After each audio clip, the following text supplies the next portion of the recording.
Dr. Disrespect's highly anticipated NFT game has finally entered open access, which means that it's time for me to get to work. Time for me to put my money where my mouth is and see if I really am as big of an idiot as the docs community thinks I am. Well, by open access, I mean you'll need to open your wallet to get access. A ticket to become one of the game's prestigious unpaid alpha testers is going to run you about $25. Whatever, it's a business expense. Something that I found really strange about the website for this game while I was purchasing the access key is that there isn't any username or password system. To log in, you just enter your email address and then they email you a link and then you click that link and you're logged in. I don't think I've ever seen any other website handle logins this way, and it seems like it could be a pretty serious security flaw, but hey, what do I know? After purchasing the $25 strictly non-refundable game key, it's time to download the 3.8 gigabyte zip file that contains the game. Now, the doc is doing something completely unheard of with this game. They're releasing what they call snapshots that allow you to play the game as early as day 0. So we're not even paying $25 to test the beta. The game is more in like a pre-alpha state. This is pretty much unheard of, as typically when games are this early on in development, they're tested solely by the internal teams, who are usually paid employees of the studio. But hey, it's 2023, so why would we ever bother with maintaining a salaried QA team when you instead have people willing to pay you for the honor of testing your game? Sounds like a win-win to me. I thought this game was called Deadrop. It's called Moon? I'm confused. The game loads directly into the loadout screen, which is where we can equip any items that we want to take with us into the battleground. This is where the NFT items will come to play, I assume, but right now this game has absolutely nothing to do with NFTs. Since I just want to get a feel for the game's controls, I decided not to bring any items with me into my first match of Deadrop. After a quick queue, it's time to enter the arena.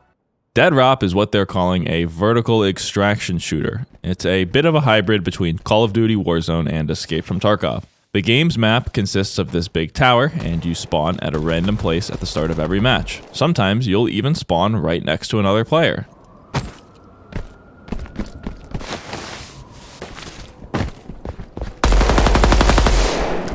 It's not a fucking welcoming, nice player. This game is gonna die. The goal of each match is to wander around the map and pick up items, and to kill as many of the other players as possible. When you die, you drop all of your items, and someone else can pick them up. Every few minutes, ice begins forming at the bottom of the tower, and it starts to work its way towards the top. Standing on this ice will kill you, so the goal is to try and limit the amount of time that you spend towards the bottom of the map. Once a certain amount of time has passed, an extraction event will occur, and a location will be marked on the map. Heading to this location will allow you to extract from the match, escaping the arena with all of the items you have in your inventory. However, you can also win by killing every other player. Winning in this manner will grant you a bonus item as a prize. Each match can have somewhere between 10 or 24 players, but more often than not, the matches had the lower end of that range. Since the current map is small, this number of players is perfect. I felt like more than 20 players at once was just too much, especially with how cluttered the game's audio gets, but I'll talk more about that later. Let's talk about the gameplay feel. Well, the movement feels terrible. I'm not exaggerating when I say that this feels like an unmodified reskin of the Unreal Engine first-person shooter example game. There's no cooldown between jumps, so you can just bunny hop like an absolute madman. You can also climb on certain objects and use zip lines. When you press the spacebar while looking at a climbable object, your player just snaps to that object and begins to climb it, even if you're 6 feet away from it.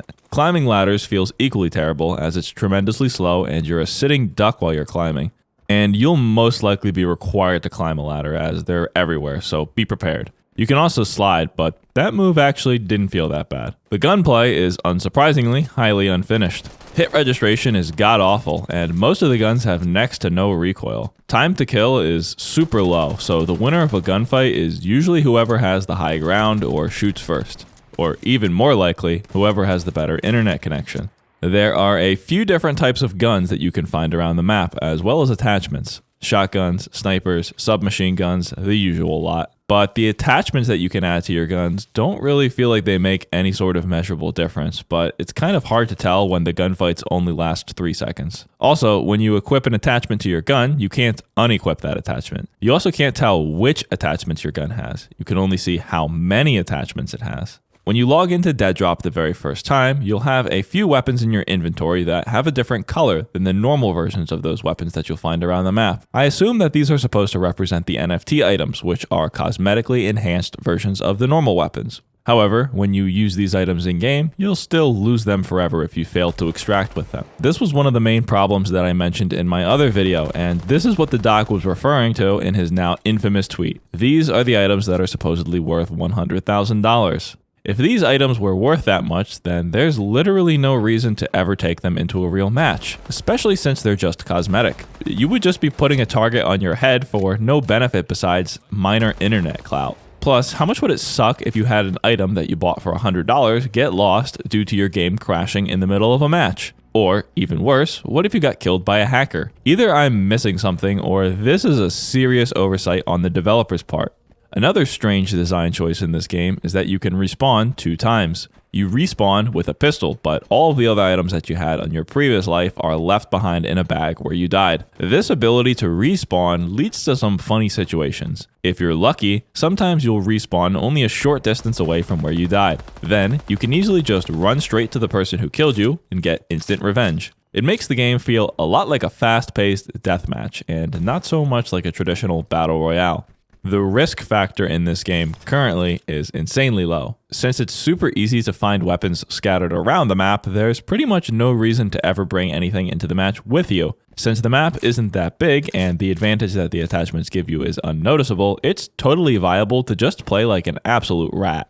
Spawn in with no items at risk and run around and loot as fast as possible. Then, you're free to play like an aggressive idiot and hunt down the people who did bring the rare items. If you screw up, well, who cares? Just respawn and then run immediately back to where you were and throw yourself at the guy with the valuable item until you kill him using your pistol. Or you could play like this guy who was just hiding on top of a stack of crates. Obviously, stream sniping is super easy as well. Players who were unfortunate enough to have purchased the NFT for this game drop some sort of trading card when you kill them, so people are always watching their stream and trying to get into their game and hunt them down. This game's gonna be impossible to play live without at least a 2-minute stream delay. The whole concept of vertical extraction is poorly executed, and that's partly because computer screens are wider than they are tall. Because of the extreme verticality of the arena, you will often get killed by someone who you could not see at all since they were above you and off screen. This means that you need to constantly be not only looking left and right, but also looking straight up. In fact, it's actually probably best for you to just avoid going outside at all. If someone makes it to the top of the map with a sniper rifle, then it's game over. They'll be able to overlook the entire map and take out anyone who tries to extract, since they have an unobstructed line of sight. There's a reason why most first-person shooters don't have this much verticality. It feels terrible. Who designed these maps anyway? Oh, right.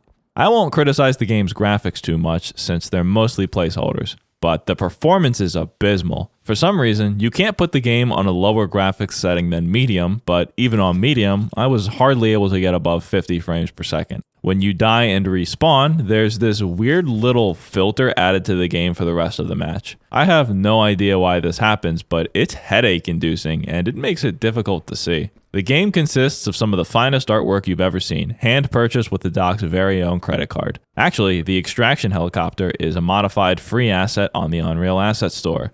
They just changed the color and added this giant gun to the front. Peeking through the game files, I found a few other references to the Unreal Engine first-person shooter tutorial template, as well as some other asset store purchases. Interesting, especially since the game's website goes into such great detail, bragging about the multiple decades of experience that the team has. I would think that experienced developers wouldn't start with the tutorial project, and they'd just start the project from scratch. But I'm no professional, so maybe this is actually very common. Let me know if I'm wrong. But hey, the asset store is there for a reason, so I guess they're allowed to use it if they want. Personally, I don't really care, especially since this is only a prototype, but I figured it was worth pointing out. They might even not be currently using the tutorial content, it could just be left over from a previous build of the game. Anyway, next up we have the audio. Audio in this game is so bad that it's hilarious. Footstep sounds are deafeningly loud and can be heard from what feels like halfway across the map. But good luck trying to use them to help you navigate. Someone who's 4 floors below you crouch walking will sound like they're sprinting right next to you. Gun audio has the same issues, but somehow even worse. When you're in a close-range gunfight, the sound of both players' guns overlaps so severely that it starts clipping and distorting, completely overpowering every other sound in the game.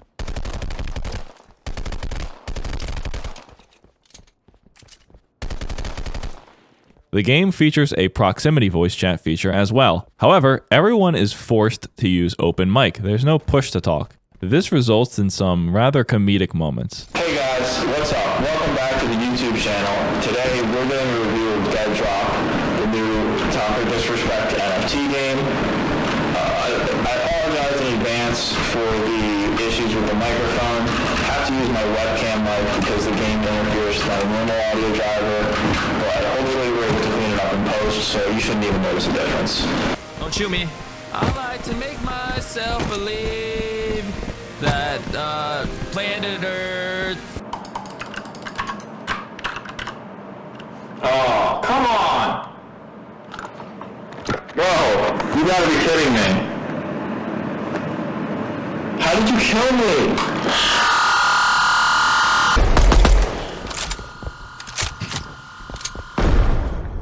Yeah, that sounds crazy. How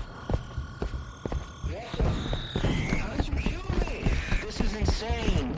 Oh my god, I'm lagging so bad. I hope that they keep this feature all the way up to launch. There's absolutely no way that this could ever backfire. So that pretty much summarizes all of the content that Deadrop has. The game was announced just about a year ago, and I can only assume that they must have started working on the game at around the same time. This feels like something that 3 amateur developers could have put together in a week, yet this is something that they're charging you $25 to help test. Instead of taking on debt or putting his own money on the line, Dr. Disrespect can instead just turn to his fan base to have them fund a not insignificant portion of the game's development process. But $25 for this? Are you serious? I wouldn't even play this if you paid me. So, to answer the question everyone's asking, was I wrong about Dr. Disrespect's NFT game? Yes, I was. It's even worse than I originally thought it would be. Anyway, I'd like to take some time now to announce my brand new project, Jaw Drop. We're going to be operating with a similar Day Zero and Snapshot experience. I'm currently offering 10,000 limited NFTs to get access to the exclusive Founders Club. First come, first serve, $50. You can freely resell these passes, but 10% of every peer-to-peer sale goes to me. Here's some footage of the first snapshot. I wasn't joking when I said Day Zero. I literally just created this Unity project file today. Have fun. Thanks for watching. If you enjoyed the video, check out my previous video on Dr. Disrespect's NFT game. Or check out some of my other content and watch me suffer as I play and review a bunch of other garbage crypto and NFT games. As always, I'm John, and I'll see you next time. Goodbye.